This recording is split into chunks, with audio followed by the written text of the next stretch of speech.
Combien sont excités d'être à l'église ce matin?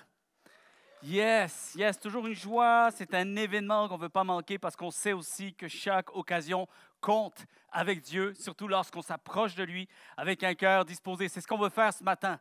Et ce matin, vraiment, j'ai un message toujours dans cette saison. On dit plus qu'une série, c'est une saison, une nouvelle saison de croissance. On continue, on va se rendre vraiment jusqu'au début de l'été. On y approche, on n'est pas loin. Et on a d'autres projets ensuite, par la suite. Et c'est comme presque une saison qui va se terminer à la fin mai, avec le 31 mai, comme on a dit, une date qu'il ne faut pas manquer. Parce qu'au-delà même de partager la mission, vision de l'Église aussi, on va faire un moment, on va vivre un moment et on va saisir l'occasion pour pouvoir tracer une nouvelle ligne de départ ensemble avec l'Église. Et vous allez voir, on a mis beaucoup d'investissements. Il y a plusieurs personnes qui s'impliquent à l'Église de plus en plus pour offrir des services et faire en sorte que l'Église rayonne de plus en plus. Et on veut que l'on soit tous conscients de ce qui se passe et aussi tous positionnés pour de nouvelles choses que Dieu en réserve pour chacune de nos vies. Amen. Et ce matin, le titre de mon message s'intitule « Pleinement accompli ». Et je vais vous lire un passage, puis je vais vous expliquer un peu le contexte de ce passage-là, en vue aussi de ce que j'ai pu vivre aussi hier. Je n'ai pas été à la graduation, malheureusement. Je n'ai pas pu être là parce que j'étais déjà engagé pour une date. J'étais dans une formation de pasteurs, leaders, il y avait des jeunes croyants aussi, beaucoup de jeunes qui étaient présents, on était une centaine qui étaient là, c'était très particulier parce que c'était une convocation pour ceux et celles qui ont un désir de servir Dieu, peut-être en dehors et ce n'est pas négatif ce que je dis, mais en dehors d'une boîte, de la boîte que l'on connaît, d'avoir des aspirations profondes et ceux qui se reconnaissaient pouvaient venir s'inscrire à cette formation-là et sincèrement, j'ai été touché de voir combien il y a beaucoup de jeunes, mais aussi beaucoup de plus âgés, qui ont un désir de voir l'œuvre de Dieu être à nouveau renouvelée, prêcher l'Évangile d'une manière encore plus pertinente pour notre société, et c'est tellement extraordinaire. Et j'avais déjà ce verset pour ce matin, le message était déjà prêt, et ce verset se trouve dans Acte 20, au verset 24, et c'est Paul il déclare ceci, écoutez-moi, ça dit ceci, « Pour moi, ma vie ne compte pas. Ce que je veux, c'est aller jusqu'au bout de ma mission. Je veux faire tout ce que le Seigneur Jésus m'a demandé, c'est-à-dire rendre témoignage de la bonne nouvelle de l'amour de Dieu. » Tellement un passage touchant et vraiment saisissant. Et ce n'est pas seulement pour ceux et celles qui sont habitués avec les choses de la foi, mais ça concerne aussi une personne qui peut-être commence à être touchée, à être interpellée par les choses de Dieu. Je parlais avec un jeune homme tantôt, juste avant de rentrer, il me disait qu'il a expérimenté quelque chose avec Dieu dans les derniers jours, les dernières semaines. Il était avec nous ce matin et on peut se reconnaître à travers ce message-là. Donc, c'est vraiment un message pour tout le monde ce matin et j'espère que nous allons pouvoir saisir tout ce que Dieu en réserve pour nous. Mais une des choses qui m'a touché hier, toute la journée, c'était du gros programme, du gros contenu. Sincèrement, je regardais tout ce que j'ai, les responsabilités. Je savais aussi la journée d'aujourd'hui. Demain, je pars pour Québec pour une formation, une conférence pastorale. Plein de choses qui sont là. Puis je dis, est-ce que je fais la bonne chose d'aller à une journée, encore me rajouter une journée? C'est juste personnel. J'ai investi ça personnellement. Et sincèrement, à la fin de la journée, j'ai pu déclarer ceci. En fait, j'aimerais vous dire que j'ai remarqué que la communion fraternelle qui me dynamise le plus, pour moi personnellement, cette communion fraternelle qui me dynamise le plus, c'est celle qui réunit des croyants engagés dans une mission de vie personnelle. C'est ça que j'ai réalisé. En fait, au lieu d'être fatigué, d'être épuisé hier, je suis sorti de là inspiré, dynamisé et soif pour plus. Comme si cette journée avait été une journée de repos, une journée vraiment de ressourcement, parce que j'étais en présence de personnes toute la journée, tout ce qu'on a pu partager, on a pu échanger, interagir, on a fait des exercices ensemble, on a entendu des ateliers et on s'est tous regardés avec le même regard, la même réaction, comment il est bon de poursuivre le rêve de Dieu pour notre vie. Poursuivre un rêve, être passionné par l'envie de faire un changement autour de nous à travers notre foi. et le témoignage vivant de Dieu en nous. Ça fait du bien d'être avec des croyants vaillants, déterminés, prêts à tout. J'ai entendu des projets, chers amis. Non, nous ne sommes pas pauvres en potentiel dans notre province du Québec. Il y a des jeunes qui ont des choses à cœur. Dieu révèle des choses. Dieu dépose des rêves dans le cœur de ces jeunes-là. Et la seule chose que je dis, Seigneur, donne-leur la force, le courage, ton onction, ton esprit pour qu'ils puissent accomplir ces rêves que tu as mis dans leur cœur. Parce que je crois que Dieu va s'en glorifier. Être pertinent, c'est beaucoup ça ce qu'on a parlé hier. Être pertinent, réfléchi et être inspirant pour notre société.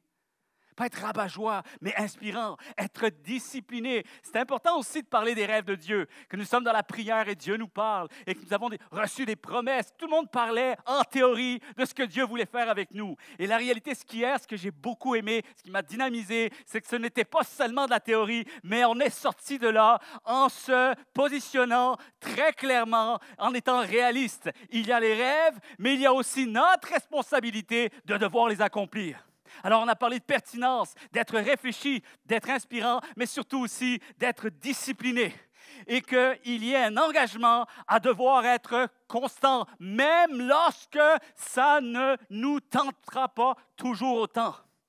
Se lever tôt, se mettre à l'ouvrage, faire échec à la médiocrité et de se dire « Je suis 100% responsable, aucun apitoiement. » Et puis là, il y a quelqu'un qui disait même « On ne veut pas être des chochottes. » Je ne savais pas si je devais le dire ce matin, mais c'est dit. C'est-à-dire, il y aura des interférences, il y aura toutes sortes de variances, de variations climatiques, mais on ne se laissera pas atteindre par ces interférences de la vie. On va croire qu'il y a encore quelque chose en réserve. Il y a toujours eu des interférences et il y en aura encore, il y en aura toujours. Et il faut être prêt à accepter d'entrer dans la mission pareille. Être prêt à accepter la critique, sortir de notre zone de confort. Mettre notre ego de côté. Parce que oui, quand on prêche l'Évangile, parfois certains vont l'accueillir avec paix, avec joie et avec bienveillance. Et il y en a d'autres qui vont repousser cela. Alors, être prêt à accepter la critique, sortir de notre zone de confort et mettre l'ego de côté, c'est extrêmement important lorsqu'on veut parler de l'amour de Jésus-Christ qui confond même les plus forts de ce monde. L'humilité, apprendre à accepter la différence, apprendre à travailler avec les autres, écouter, comprendre et surtout évoluer ensemble. S'unir avec d'autres, car on ne peut pas changer le monde en restant seul. Faire échec à la médiocrité, c'est être inspirant, être positif, montrer un témoignage, être positif. On y croit, on est les porteurs il ne peut pas y avoir quelqu'un de plus optimiste qu'un croyant. Être optimiste, être positif et surtout être valorisant, facilitateur, ce qui est le contraire d'être cynique. Et vous savez, c'est quoi la définition d'être cynique? C'est souvent les gens qui vont dire « Oh, moi, je suis authentique, moi, je suis vrai. » Okay, être cynique, oui, il peut y avoir une authenticité, mais le problème, c'est que tu es cynique en même temps. Pourquoi? Parce que tu es dépourvu d'espérance et de générosité. Pas seulement en argent, chers amis, en foi, dans ce que je projette, dans ce que je dégage, dans ce que je transmets. L'autre personne est importante. Elle a une valeur inestimable aux yeux de Dieu, alors je ne veux jamais l'oublier. C'est être sans intelligence, dépourvu d'intelligence relationnelle. C'est soulever constamment le côté sombre, sarcasme, et faire sentir aux autres qu'ils sont même naïfs de croire que quelque chose de grand et de beau peut encore arriver. Être cynique, c'est ne pas croire à la sincérité des autres. Chers amis, on ne peut pas seulement se réunir autour d'une vérité. Il faut se réunir autour de l'amour également. Et la vérité avec amour nous permet d'espérer de grandes choses. Combien le croient ce matin? Est-ce que je peux? Oui, est-ce que je peux entendre un amen? On est ensemble. On est ensemble pour vivre des choses extraordinaires dans la mesure où nous sommes prêts à les vivre. Dans la mesure où nous sommes prêts à les vivre, parce que Dieu s'est déjà engagé là-dessus. Dieu a déjà déclaré, Dieu a déjà promis. Nous savons ce que Dieu veut faire avec nous, peut faire avec nous. Et on doit s'enligner avec lui. Et lorsque nous avons acte 20, 24, pour moi, ma vie ne compte pas. Ce que je veux, c'est aller jusqu'au bout de ma mission. Je veux faire tout ce que le Seigneur Jésus m'a demandé, c'est-à-dire rendre témoignage de la bonne nouvelle, de l'amour de Dieu. La première des choses, c'est que je suis appelé à poursuivre le rêve de Dieu pour ma vie, parce que son rêve équivaut à mon plein épanouissement. Quelqu'un devrait dire Amen. Son rêve, mon plein épanouissement. Faire du rêve de Dieu pour notre vie, c'est finalement ce qui devient notre espérance ultime. Ça devient une espérance de vie. C'est ça qui nous tient en vie. C'est ça qui nous alimente. C'est ça qui fait qu'on ne se dessèche pas spirituellement. On poursuit quelque chose, il y a une mission, il y a un objectif. Ça a toujours été la méthode de Dieu dans les Écritures. Toutes les histoires que la Bible nous relate, il y a des héros de la foi, mais il a fallu tout d'abord que ce soit des hommes qui reçoivent une mission qui les impacte de l'intérieur et qu'ils soient une réponse à la mission de Dieu pour leur vie. Et ils sont devenus des héros de la foi parce qu'il y avait une promesse, parce qu'ils poursuivaient quelque chose et ça alimentait leur foi. Ils ont grandi à mesure où ils répondaient à la mission de Dieu pour leur vie. Quand on a découvert le rêve que Dieu a prévu pour nous, on s'organise, chers amis. Finalement, on organise toute notre vie autour de ce rêve. Et rien n'est plus important que ce rêve. Et ce que ce monde a besoin aujourd'hui, chers amis, et ça je le dis haut et fort, ce monde a besoin d'hommes et de femmes, d'engagement, de caractère et de conviction, prêts à réaliser le rêve de Dieu pour leur vie, à travers leur vie. Amen.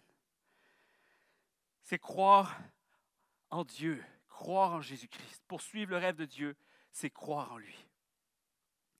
Tu donnes tout le crédit à ta foi quand tu montres que tu poursuis ce pourquoi tu crois. C'est un peu l'image que Jacques va dire. Il y a beaucoup de gens qui disent, mais Jacques, il contredit Paul. Paul, il dit, vous êtes sauvés par la foi seulement et non par les œuvres. Et Jacques, un peu plus loin dans son épître, il dit, non, on est sauvés, montre-moi tes œuvres et je te montrerai ta foi. Et la réalité, chers amis, c'est vraiment c'est ce qui résume ce que je vous dis ici. La réalité, c'est quand tu crois, tu fais. Et tu accomplis ce pourquoi tu crois. Tu poursuis ce que tu crois. Sinon, ça vient éliminer ce que tu crois. Il n'y a personne qui va investir dans quelque chose qu'il ne croit pas. Et en général, ton investissement dans quelque chose de bien précis démontre ce en quoi tu crois. C'est là ton plus grand trésor. Et c'est ainsi qu'il faut comprendre. Jacques n'a jamais contredit Paul. Nous sommes sauvés non pas par nos œuvres, par nos mérites, uniquement par la grâce de Dieu. Si ce n'est pas Dieu qui avait ouvert le chemin pour aller à lui, avec tous mes efforts, je n'aurais jamais pu le rencontrer. Mais ce qui est certain, parce que Dieu s'est réellement révélé à moi par grâce, parce que j'ai été saisi d'une grâce incomparable dans ma vie, je sais maintenant que je peux tout par celui qui me fortifie. Et c'est croire en lui, c'est le chercher, poursuivre le rêve de Dieu pour notre vie. C'est de devoir continuer à le chercher, c'est se positionner déjà à l'avance. Je m'engage à te chercher parce que c'est ton rêve avant d'être le mien. Il est devenu le mien, mais c'est toi qui alimentes ce rêve, c'est toi qui alimentes ce don en moi, le don de la foi. Et forcément, chers amis, lorsqu'on cherche Dieu, il nous faut une troisième étape. Il y a croire, chercher et ensuite s'attendre à Dieu. Si je ne m'attends pas à Dieu, croire et le chercher ne vaut rien. Ne vaut rien. Je crois et je le cherche parce que je sais que je finirai par le voir et le trouver. Quand nous avons foi en Dieu, c'est comme entrer dans l'aventure de Dieu. Et personnellement, je ne sais pas vous, mais personnellement, je ne veux pas d'une foi qui ressemble à une illusion. Et c'est l'image de David lorsqu'il fait cette prière. C'est incroyable. Dans le psaume 28, verset 1er et verset 2, il déclare quelque chose. Je vais vous le résumer assez simple, mais je vais quand même vous le lire de manière littérale. Voici ce qu'il dit. « Seigneur, mon solide rocher, je fais appel à toi. Ne reste pas sourd à mes cris. » Et voici, c'est comme s'il disait, voici ce qui se passe si tu restes sourd à mes cris, que je prie sans jamais de réponse. Si tu ne me réponds pas, je vais ressembler à ceux qui descendent dans la tombe. En d'autres termes, pour David, il était impossible de croire en Dieu et croire en même temps que Dieu ne puisse pas agir. C'est tout le sens de sa phrase. Et c'est presque quelque chose qui touche le cœur de Dieu parce qu'on vient à lui avec foi. La Bible dit que c'est la foi qui touche le cœur de Dieu. C'est par la foi que nous allons être agréables à Dieu. Et quand je montre à quel point je crois et que même si je sais que Dieu déjà sait tout, qu'il n'oublie rien, mais que je prends le pas de faire, un pas de foi, de rappeler à Dieu que Seigneur, tu as dit que ceux qui te cherchent de tout leur cœur finiront par te voir. Il y a un ciel qui s'ouvre et nous reprenons ce que nous avons perdu. Est-ce que vous êtes là ce matin? J'espère que je ne suis pas tout seul. Mais ce n'est pas grave, je vais continuer pareil, même si je suis seul. La foi, c'est quelque chose de réel. Combien le croient? Ça change les choses dans notre vie. Ça change notre vie. Et faire partie d'une église avec foi, ça change notre vie. Je ne viens pas seulement pour donner à l'Église ou pour faire en sorte que l'Église soit bien. Je fais en sorte de donner à ma vie et que ma vie soit bien. Elle m'amène à croire cette foi précieuse. Elle m'amène à croire et espérer des choses pour ma vie. Et moi, je ne sais pas vous, mais moi, j'aspire à vivre à l'endroit même où quelque chose grandit réellement en moi. Je refuse d'être à un endroit juste pour être à un endroit. Et je refuse même de prier juste pour prier. Quand je prie, je sais et je me dis tout le temps, Seigneur, je suis à l'endroit même où quelque chose peut grandir en moi. Quelque chose peut changer. Alors, je ne prends pas ce moment à la légère. Il compte et je vais faire en sorte qu'il compte comme il faut. Je veux être là, je sais que tu es là, mais je veux être là aussi. Et croire que tout est possible, que croire que quelque chose peut arriver. Et je veux retrouver toute l'espérance qui m'est due lorsque je pense à ce Dieu puissant, ce Dieu souverain qui peut encore faire des choses impossibles ici-bas. Je refuse une foi vide de sens. Et personnellement, je ne veux pas et je ne peux pas. Je vous dis sincèrement, c'est même plus je ne veux pas. Quand j'étais jeune, je dis je ne veux pas, je ne veux pas. Mais le je ne veux pas, il s'est transformé en je ne peux pas, je n'y arrive plus. Je suis tellement habitué, j'ai tellement expérimenté Dieu que je ne peux plus me contenter de ce que j'ai si je sais qu'il y a davantage à vivre. Je veux aller jusqu'au bout du potentiel que ma foi en Dieu me permet d'atteindre. J'espère que c'est votre prière aussi. Et il y a en moi des semences, des rêves. Je vous dis sincèrement, ce n'est pas fini. À moins que je me trompe et que demain, je ne suis plus là. Mais en tout cas, il y aura des choses à faire dans le ciel, certain. Mais une des choses, c'est qu'il y a en moi des semences. Une chose que je peux parler au présent. Je ne parle pas au futur. Je ne parle pas seulement au passé. Je parle au présent. Il y a encore en moi des semences et des rêves que je veux voir germer et s'épanouir. J'ai une ambition. J'ai une fierté d'être croyant. J'ai une fierté parce que c'est un privilège. C'est un privilège. Et je ne peux pas aligner une vision de vie détachée, totalement détachée de ce privilège-là. Ma vie, c'est ce privilège. Ma vision, c'est ce privilège. Mon avenir dépend de ce privilège. Tout est interrelié. Et je crois que ces semences et ces rêves sont là pour une raison. Et qu'ils font partie de ce à quoi je suis destiné. En fait, avant même que j'en prenne conscience, Dieu avait déjà déclaré ces choses-là. Et il y avait une destinée. Et si tu te reconnais dans ce que je dis ce matin, alors ça veut dire que toi aussi, tu portes en toi des aspirations et des semences divines profondes. Et crois-moi qu'il te sera difficile de changer de voie. C'est un peu comme cette dimension dans la Bible où ça dit la deuxième condition sera pire que la première. La première condition, c'est de la mort, je suis passé à la vie en Jésus-Christ. Et j'ai réalisé, ça m'a été révélé, Jésus-Christ m'a été révélé. Je suis parvenu à la connaissance de Jésus-Christ par grâce. C'est une grâce et je veux être reconnaissant de ça. Mais si j'essaie de vivre en étant détaché de cette réalité dans ma vie, la Bible me promet une chose, que ta deuxième condition de vie va être pire que la première. Avant que tu connaisses Jésus-Christ. Ça va être pire parce que tu vas être en lutte, mon ami. tu vas te sentir pas bien à chaque fois, comme un feu qui brûle et tu essaies de le contenir. Il y a une personne dans la Bible qui a essayé de faire ça. J'essaie, j'ai plus envie. Des fois on n'est pas là. Des fois, émotionnellement, humainement, on voudrait passer à d'autres choses. La vie n'est pas toujours facile. Et même si je prends tous mes efforts pour essayer de changer de cap, il y a une personne qui dit, j'ai essayé, j'y arrive pas. Il est même fâché après Dieu. Pourquoi tu as mis ce feu en moi? Et il y a même certains qui disent, ça aurait été mieux peut-être que je ne connaisse jamais le cœur de Dieu. Parce qu'il te sera difficile. Tu vas devoir travailler très fort, très, très fort, pour empêcher Dieu qu'il ne continue à te poursuivre. Et je refuse un tel état. Et si tu te reconnais là-dedans, ça veut dire qu'il y a un feu intérieur qui te pousse à croire que tu as été créé pour bien plus que ce que tu expérimentes même encore aujourd'hui. Ça veut dire que tu crois que demain sera meilleur qu'aujourd'hui. Et vous savez, ce n'est pas très différent. Finalement, les Écritures, qu'est-ce que c'est? Ce sont des histoires de gens de la même nature que nous.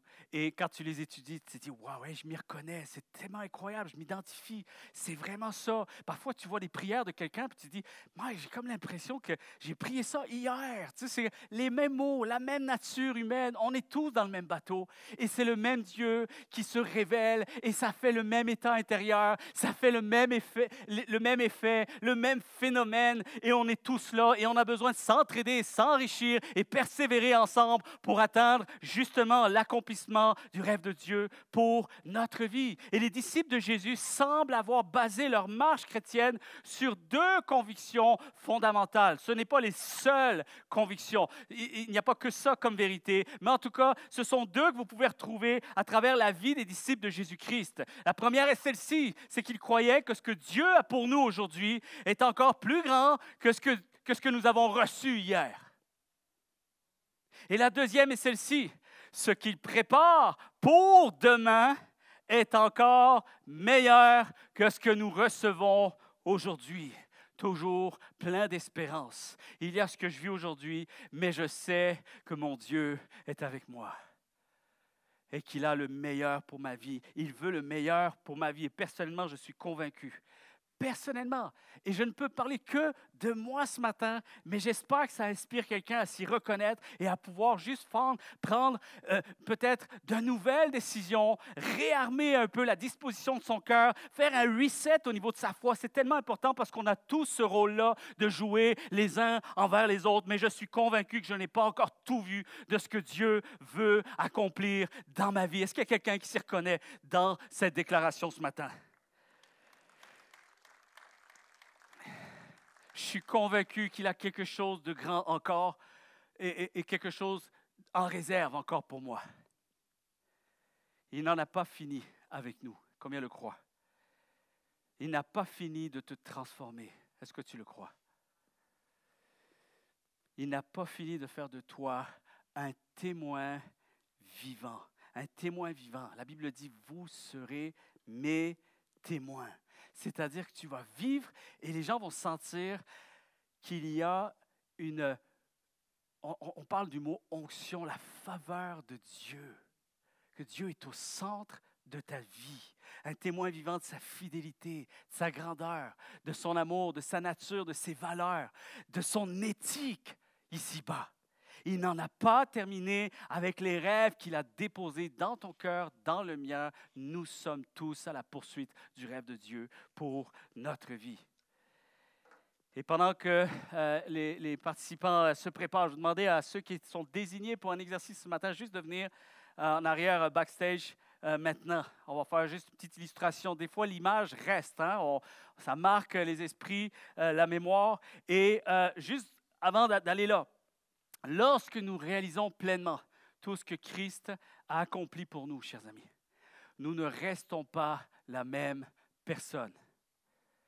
Christ égale changement, transformation. Je suis une nouvelle personne. Je suis une nouvelle créature. Nous ne restons pas la même personne. Tu ne peux pas être impacté par quelque chose d'aussi précieux, d'aussi grand, d'aussi extraordinaire et faire comme si rien ne s'était passé. C'est impossible. Sinon, il faut revenir à la case départ, puis recommencer la route et redemander à Dieu, Seigneur, révèle-toi réellement à moi. quelque chose en nous commence à bouger, à évoluer, un désir profond de vouloir vivre pour lui. Parce que reconnaître ce que Christ a fait pour nous change tout. Ça influence nos décisions. Ça impacte nos relations. Ça inspire de nouvelles idées. Ça inspire même de nouvelles prières. Je vais prier des choses que je ne priais pas avant. Et même, je te dirais que tu ne te lasses pas de prier parce que ça change tout. Ta vision a changé. Ta perspective a changé. Ça transforme tes aspirations de vie, tes ambitions. Ça transforme tes intérêts. Et ça change en profondeur ton état intérieur. Je ne dis pas du jour au lendemain, je n'ai jamais dit ça. La Bible ne promet pas une telle chose. Mais ma vie va progresser. Mon parcours de vie maintenant est appelé à évoluer, à avancer. Et je suis appelé à resplendir davantage pour Jésus-Christ. Ce n'est pas une simple section de notre vie qui est touchée lorsque Jésus entre en nous. Mais c'est toute notre existence. Combien le croient ce matin? Et il en devient le centre. Il possède toute ma vie, c'est-à-dire corps, âme, esprit, présent, passé et avenir. Je vais demander à tout le monde de bien vouloir faire une belle ligne ici en avant. Est-ce qu'on peut les applaudir, les encourager? Ils sont gênés.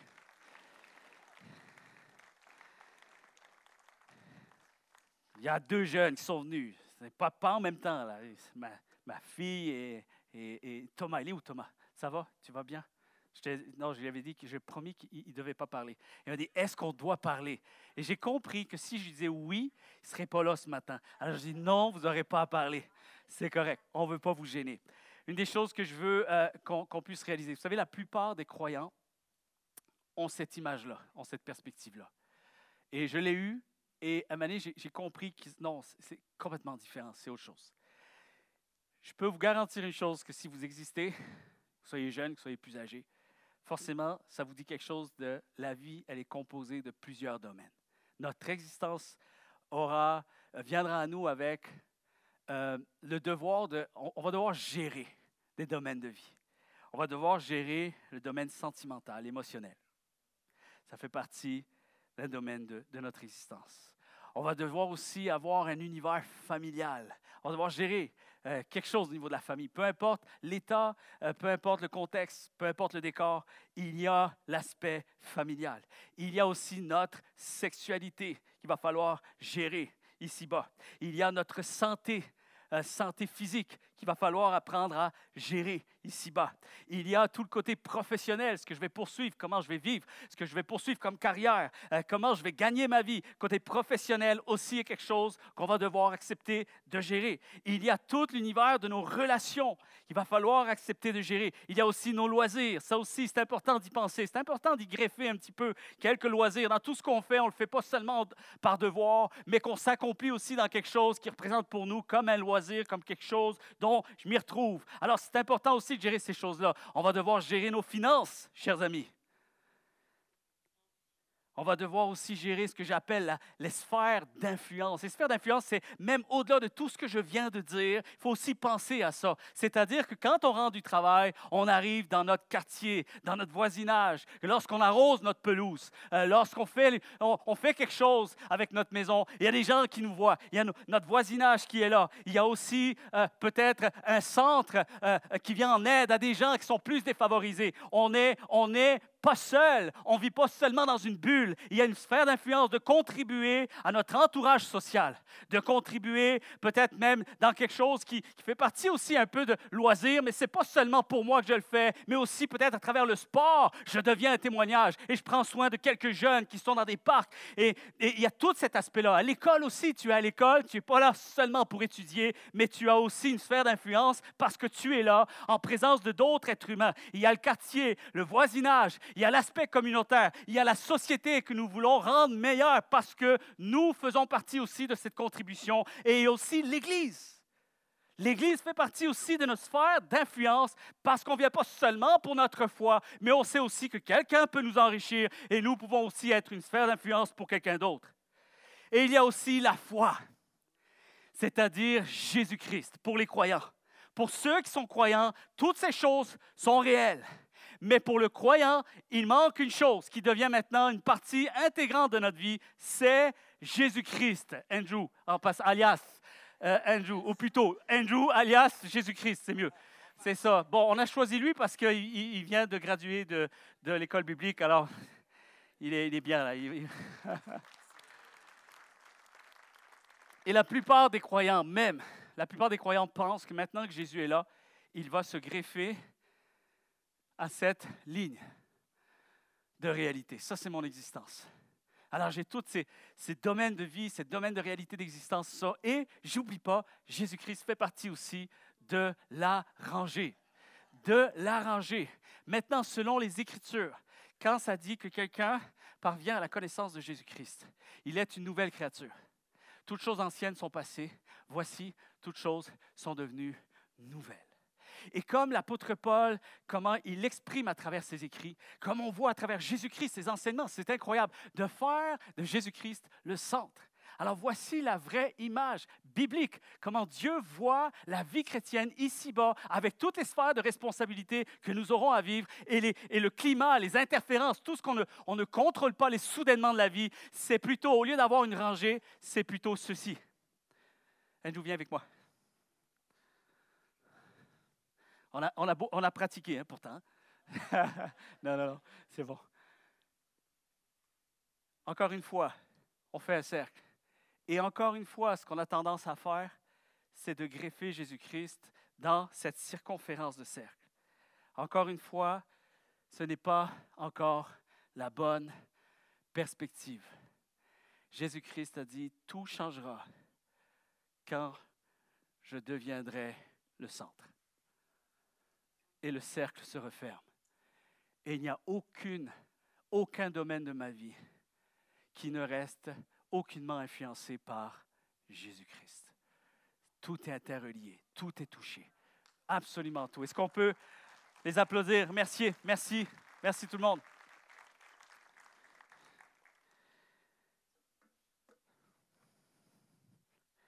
Jésus au centre. Pourquoi? Parce que s'il est vraiment Seigneur de ma vie, alors il influence tout le reste. Quelqu'un devrait dire Amen. Restez avec moi, j'ai bientôt fini. Il influence mon quotidien, il influence mes relations, il influence mes interactions, mes intérêts, mes choix. Il influence tout et mes sphères d'influence. Il influence même comment je vais influencer, comment je vais parler, comment je vais interagir, comment je vais me comporter, comment je vais réagir. Il influence chaque cadre de ma vie, personnelle, familiale, sociale, professionnelle. Je focalise sur lui dans tout ce que je vise. Il est la première vision de ce que je vais viser ensuite. Il est la première cible. Je passe par lui en premier. Tout ce que je bâtis, je focalise sur lui à travers tout ce que je bâtis. Je traverse, je subis également. Les soudainements de la vie, oui, je suis peut-être déstabilisé, mais je sais que Dieu n'est jamais pris au dépourvu. Et c'est ce qui fait ma foi, c'est ce qui fait ma confiance, c'est ce qui fait mon calme, c'est ce qui fait ma stabilité, c'est ce qui fait ma constance. Et je continue à espérer en lui. Christ en moi se manifeste pour moi, à travers moi, pour les autres autour de moi. Pleinement confiant dans le déjà accompli, chers amis. Écoutez bien ceci. Je n'irai pas tout le contenu que j'ai là. Il y a d'autres messages pour ça. Mais c'était important de vous dire juste au moins ceci. Avoir foi en Dieu, nourrir une nouvelle saison de croissance, c'est possible. Et on peut y arriver dans la mesure où on regarde à hier, chers amis. Jusqu'à maintenant, je dis on va regarder en avant. Mais tu ne peux pas regarder en avant si tu ne restes pas attaché à ce qu'il a fait hier. Pourquoi? Parce que hier avec Dieu est une promesse de fidélité pour aujourd'hui, mais c'est aussi une promesse d'espérance pour demain. Alors je suis reconnaissant pour ce que Dieu a fait hier, et à mesure que je cultive la gratitude de ce que Dieu a fait hier, tout d'un coup, je retrouve de la foi pour les choses qui sont en avant de moi. L'exercice de la foi passe par des temps de rappel, chers amis, où l'on se souvient et surtout, on revient sur les exploits passés de la fidélité de Dieu. Combien sont d'accord avec ça? C'est un principe que Dieu avait instauré de manière régulière et même obligatoire pour son peuple, notamment à des moments clés, comme lorsque Israël se préparait à engager un nouveau combat contre un ennemi redoutable, surtout un ennemi où là, on n'est pas sûr. Il y a des fois où ils sont précipités vers des choses qu'ils pensaient pouvoir remporter rapidement, et ça a été plus compliqué qu'ils ne le pensaient. Et d'autres fois, l'ennemi semblait vraiment plus grand qu'eux, à regard humain.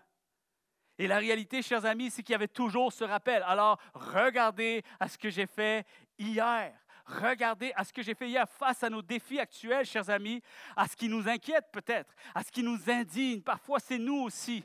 On est indignés, on ne se pense pas suffisamment à la hauteur, on ne se pense pas suffisamment près de Dieu. Et il y a toutes sortes de pensées qui viennent nous assaillir et faire vaciller notre foi. Nous avons besoin de disposer notre foi en nous rappelant les victoires déjà remportées avec Dieu.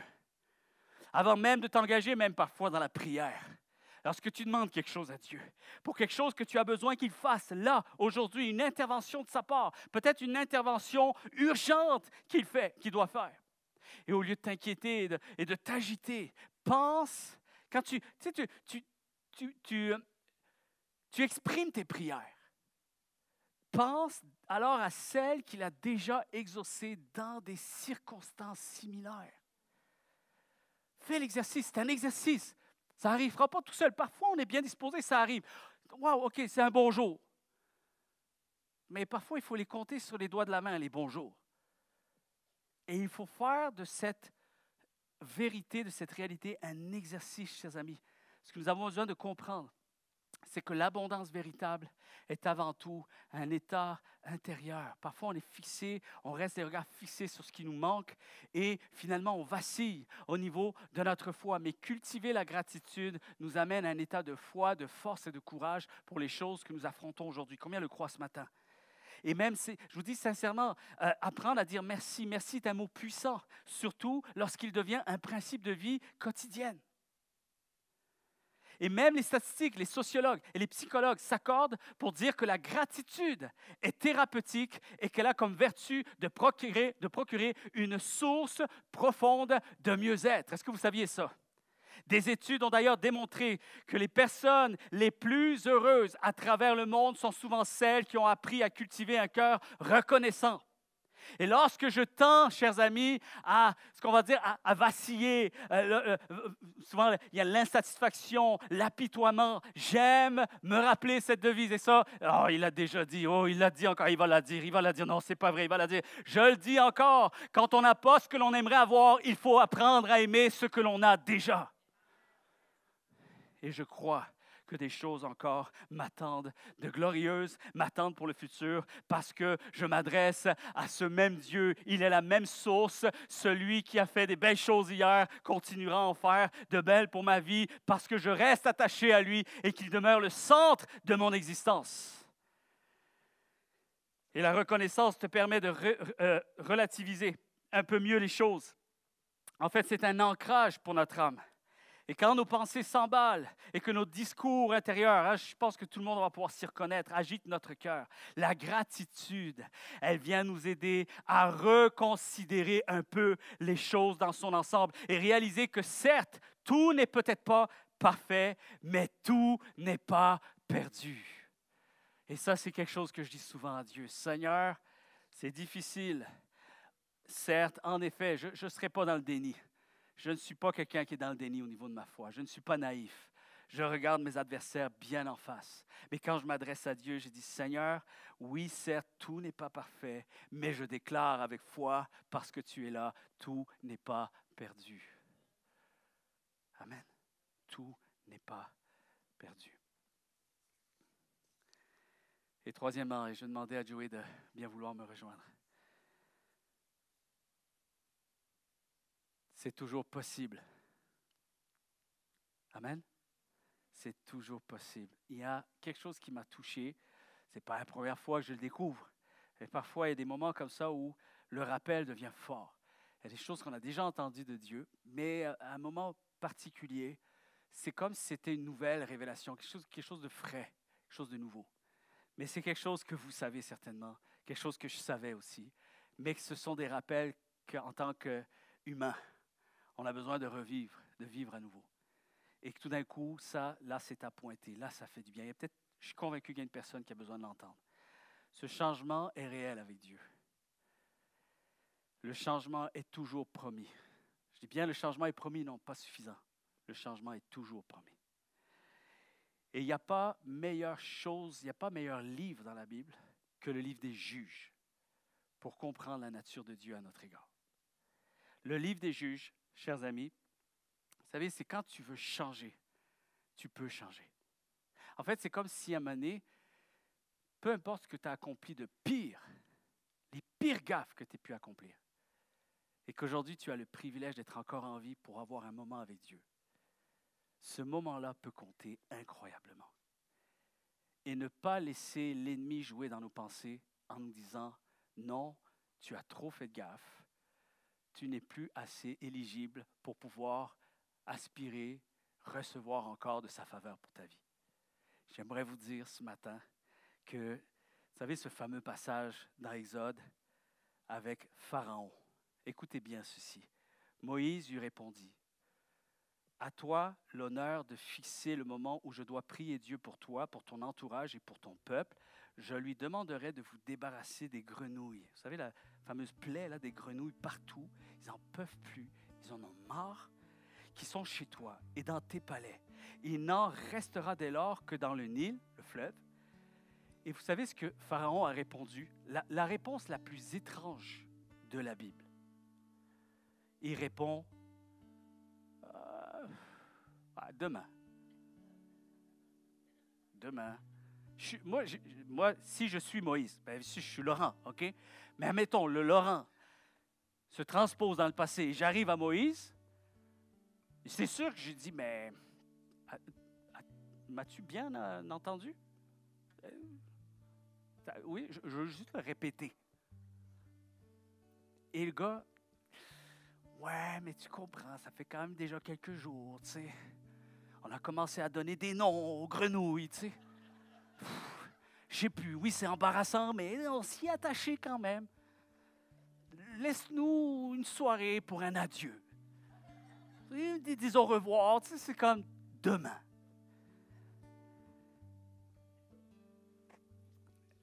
Demain peut nous tuer. Demain peut être trop tard. Et Moïse est arrivé de la part de Dieu. C'est aujourd'hui, là, maintenant. C'est la beauté, parce que ce n'est pas la première plaie. C'est compliqué avec le Pharaon.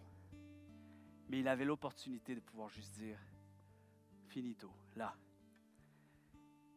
Et quand tu vois le livre des juges, tu te dis ceci, une seule décision peut tout changer.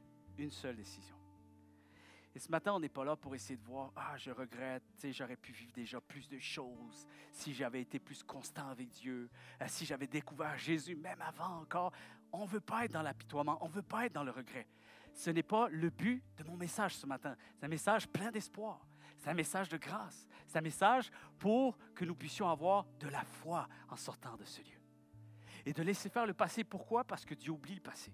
À partir du moment où il y a une repentance, à partir du moment où il y a un retour vers lui, on oublie le passé et on se concentre sur aujourd'hui. Et toutes les promesses qui reviennent à nous pour un futur glorieux. Quelqu'un devrait dire Amen.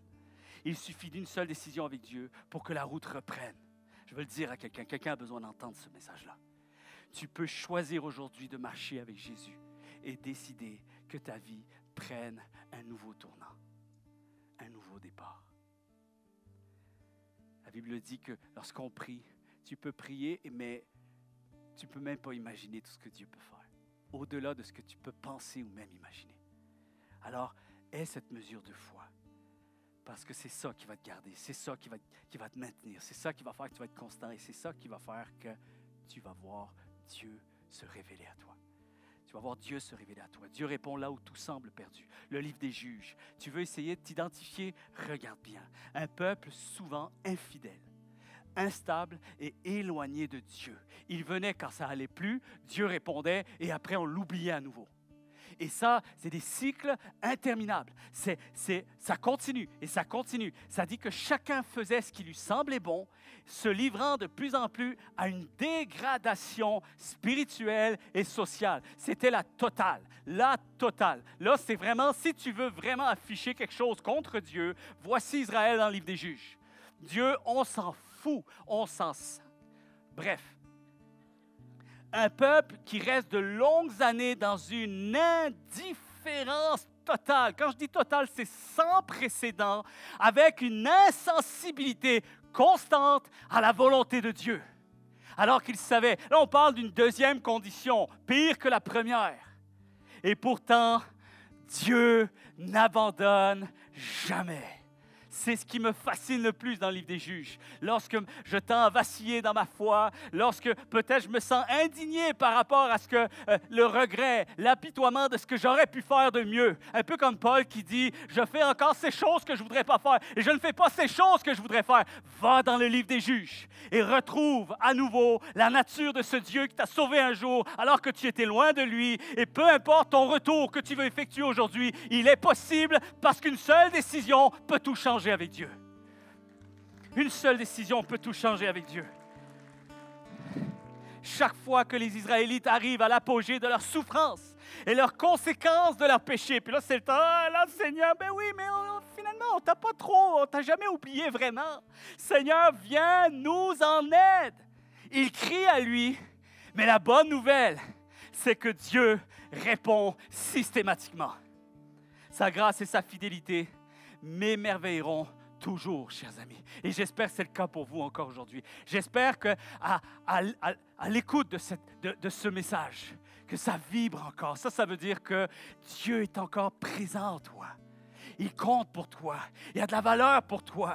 Parce que tu en as pour lui. Tu en as pour lui. À chaque cycle de désespoir, d'apathie et de sécheresse spirituelle, il intervient lorsque nous revenons à lui. Quelqu'un devrait dire Amen. Il ravive sa présence et il parle à nouveau. Il remet des promesses dans nos cœurs, peu importe les pires gaffes que tu aies pu accomplir jusqu'à ce jour. Il renouvelle ses promesses. Il restitue la vie là où tout semble mort. Même des gens qui te pointent du doigt, oublie ça. Dieu ne voudra jamais de toi à nouveau. Oublie ça. Sans tenir compte du passé, il reviendra. Il restaure sans amertume. C'est ce Dieu-là que nous louons à chaque dimanche matin. Et j'espère que c'est ce Dieu-là que vous invoquez à chaque jour de votre vie. Il restaure sans amertume et redonne sans compter les années perdues, les victoires que j'ai manquées. Il revient vers son peuple dès que celui-ci crie à lui. Le livre des Juges est la preuve, chers amis, que Dieu ne se lasse jamais de refaire alliance avec nous et de nous redonner une seconde chance. Quelqu'un devrait dire Amen. Allez, laissez-moi entendre une acclamation envers celui qui nous accorde encore sa grâce aujourd'hui.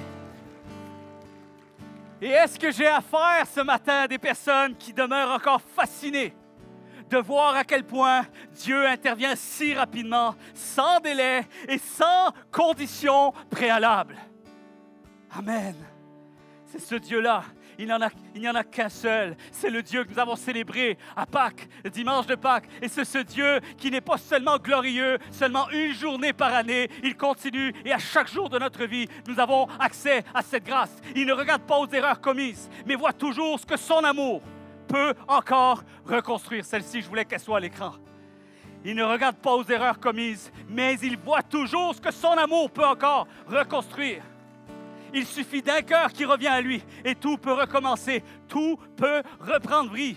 Dès l'instant où il y a une sensibilité à revenir à lui, il est là. Oui, je suis là. Tu avais un soupir, il me semble. Tu as dit quelque chose, non, j'ai rien dit, mais j'ai entendu ton soupir. Je suis là. Un pas de foi vers lui et il répond. Je réponds. Oui, j'attends ce moment depuis longtemps. Je réponds. Une repentance sincère. Je pardonne à nouveau. Je pardonne.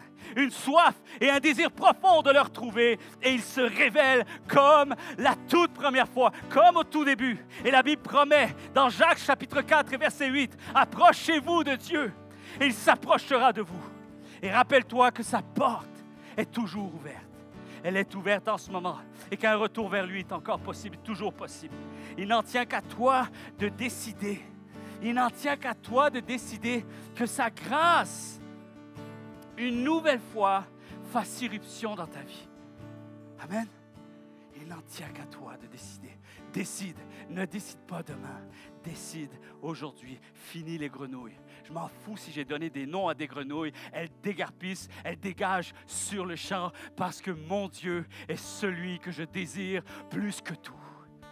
Amen. Amen.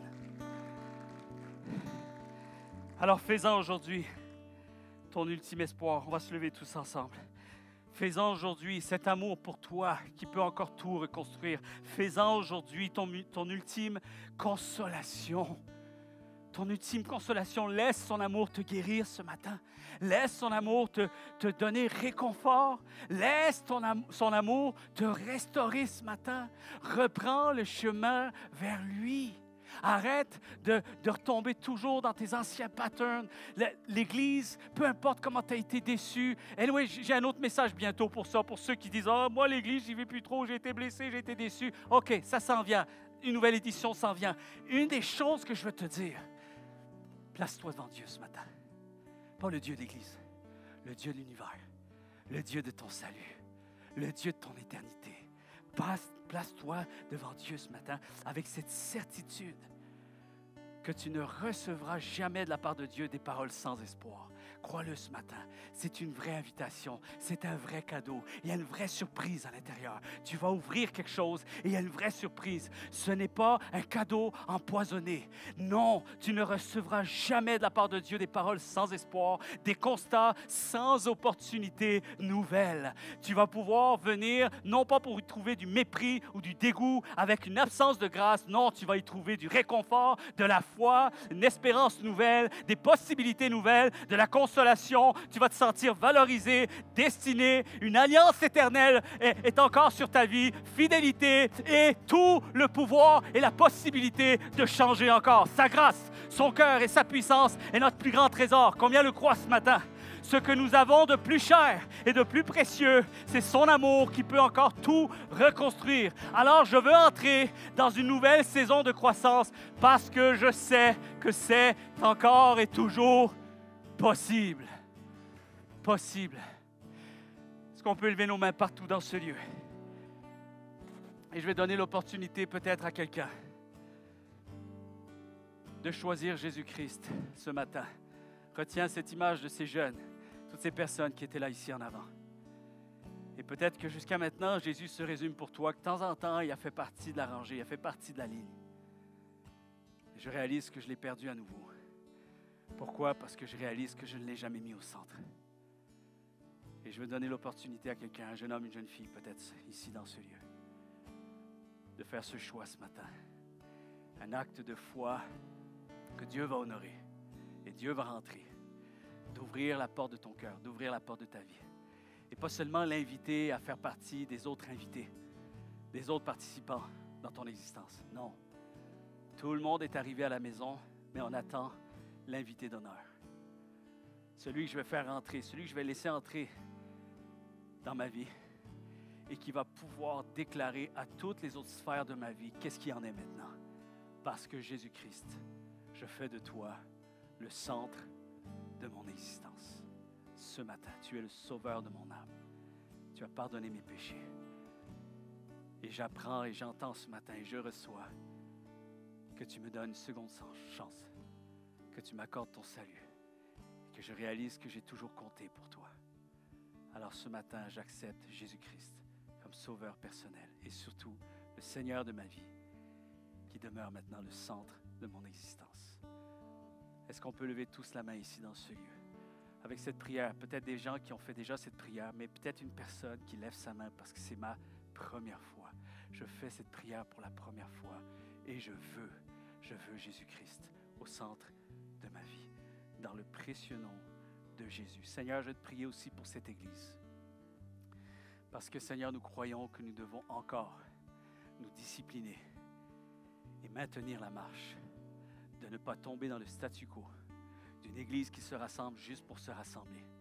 Seigneur, nous sommes tous appelés à refléter l'amour de Jésus-Christ, d'être un témoignage vivant. Et je prie, Seigneur, que tu donnes un nouveau quelque chose qui va se renouveler, un don de foi, une mesure de foi qui se renouvelle ce matin, avec un éveil spirituel, quelque chose qui va nous toucher de l'intérieur, quelque chose qu'on va vouloir même alimenter à nouveau, reprendre la route, reprendre ce qu'on a perdu, reprendre ce qui a été laissé, reprendre ce qui a été volé.